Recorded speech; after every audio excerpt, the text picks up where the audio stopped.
Have you ever asked yourself the question, what if NFL teams actually drafted off of team fit and not potential or hype or can't miss opportunity?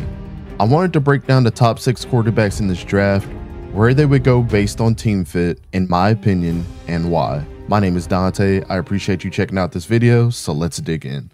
Now, the Chicago Bears hold the #1 selection in this year's draft. With the trade of Justin Fields going to Pittsburgh, it's very obvious that Ryan Poles not only wanted to move on from the Bears' past failures, but to invigorate the Bears with new pieces in free agency and getting their quarterback of the future in the draft. In my opinion, Bo Nix is the perfect fit for the Chicago Bears. He is used to change and is a seasoned player learning 4 different offenses and having 4 different offensive coordinators in his college career. He will show not only the capacity to learn, but can properly adapt to any offense very quickly. Head coach Matt Eberflus is a defensive guy and has shown with Justin Fields and others that he just can't develop a quarterback. Offensive coordinator Shane Waldron runs a system Bo is used to, with a lot of passing on first down, a lot of pre-snap motions, and waiting for the time to take shots downfield when defenses open up. Bo will kill it in this offense with veterans like DJ Moore and one of the best wide receivers in the NFL over the past 10 years, Keenan Allen, that they just acquired in free agency. While the O-line gels, Bo's smarts in the pocket and escapability with the pass-first mentality should create more success than what would be asked of him. To me, this is a no-brainer pick. Experience, patience, leadership, and a born winner. This is what you should want out of your #1 overall quarterback, and Bo has it.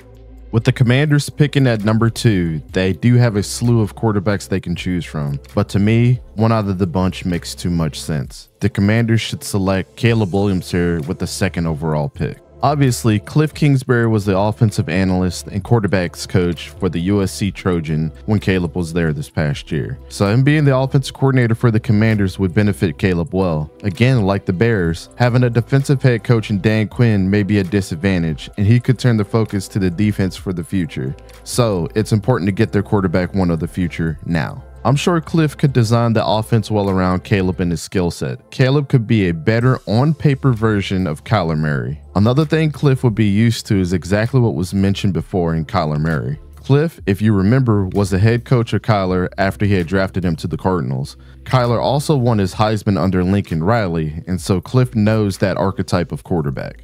If there's a redemption arc here, it's Cliff getting another chance to mold a successful quarterback. On the Commanders offense, Jahan Dotson, Brian Robinson, Chris Rodriguez, and who can forget Terry McLaurin will help in the efforts to mold Caleb. With Caleb's playmaking ability and one of the worst projected offensive lines, he may be the only quarterback outside of Jayden Daniels that could make something out of nothing. But Caleb has the size to deal with the inevitable and unfortunate hits coming his way. The Commanders get a Heisman winner, a playmaker, and a familiar face for their OC, which already gives them a great advantage and a head start on any quarterback in this draft. Patriots are in need of a future solution for their franchise, and nothing screams future starter more than probably JJ McCarthy. It makes too much sense. First-year head coach Jerod Mayo has his hands full, not only following up on what Bill Belichick did for years with the Patriots, but how he will mold the franchise's future in a statement type of draft. I believe Jerod Mayo will rely heavy on his newly acquired offensive coordinator Alex Van Pelt.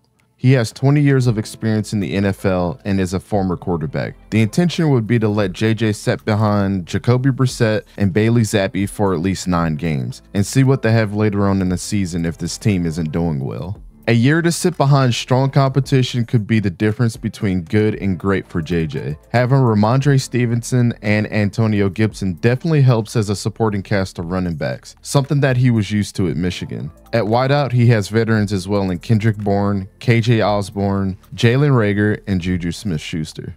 I think JJ has all the right tools to be a great NFL quarterback in the future. He will get great development out of the Patriots quarterback room and coach Alex Van Pelt. I think we are maybe looking at the best return on the investment in this draft if the Patriots pick JJ McCarthy.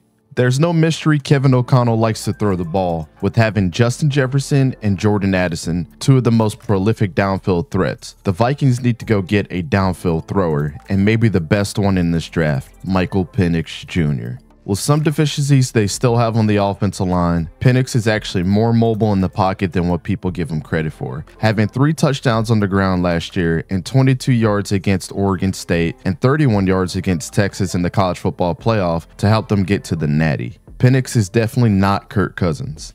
I know the Vikings want to pay Justin Jefferson, but until that is finalized, get him the icing before the cake in Michael Penix Jr. This solidifies that they want to throw the ball still, and they are committed to bringing young talent to help their young receivers to be the best that they can be. Injury history shouldn't be a concern anymore. Michael Penix Jr. has not been hurt in 2 years, and he took his team to a national championship. He was also the runner-up for the Heisman Trophy. If you want a winner, a gunslinger, and someone that has a little mobility that can make plays happen, the Vikings should draft Michael Penix Jr. After the departure of Russell Wilson, the Denver Broncos are definitely trying to give Sean Payton a clean start. Drake Maye is one of the most promising quarterbacks in the draft, but in my opinion, still needs some work. He has the age, he has the numbers, the smarts, and the media appeal.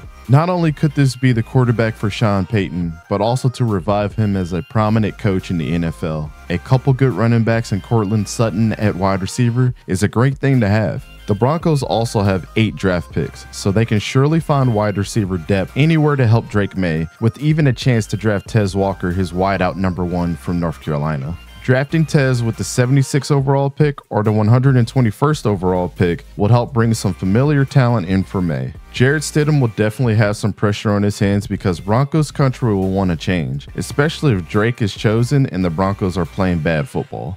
The problem with Drake is, will you get his 2022 season or his 2023 season? Both had upside, but 2022 he was considered amongst the best. Sean Payton has now had his experience with a true scrambling quarterback, but I'm sure he's ready to mold the next Drew Brees type of quarterback. I'm not saying Drake is Drew, but Sean's experience and success even all these years shouldn't be ignored. The Raiders are another team with a new head coach and a confused quarterback room. There is one quarterback Antonio Pierce has not been quiet about, and that's Jayden Daniels.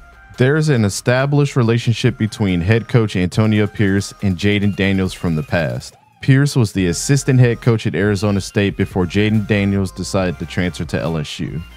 To me, Jayden has 2 big strengths, his deep ball and his running ability. And under a first-year head coach, that could be very appealing. Also, Jayden has a lot that Aiden O'Connell doesn't have, outside of the obvious Heisman Trophy, but Jayden's ability to be the best athlete on the field. This screams a fit also because of Davante Adams. If anything, it would help Davante feel more at home with getting him a young, promising quarterback that could remind him of the days with Aaron Rodgers, and most importantly, put the ball in his hands. I'm not saying Jayden has the biggest upside, but the theme we've been harping on is making the quarterbacks as comfortable as possible, and this move would at least put Jayden in a comfortable spot with a lot of veteran leadership around him. So there you have it, guys. Let me know your thoughts in the comments section down below. I know this was a quick video on each one of the teams, but this is what I see if these teams actually went to a team or scheme fit. But my name is Dante. Thanks for watching, and we'll talk to you guys later.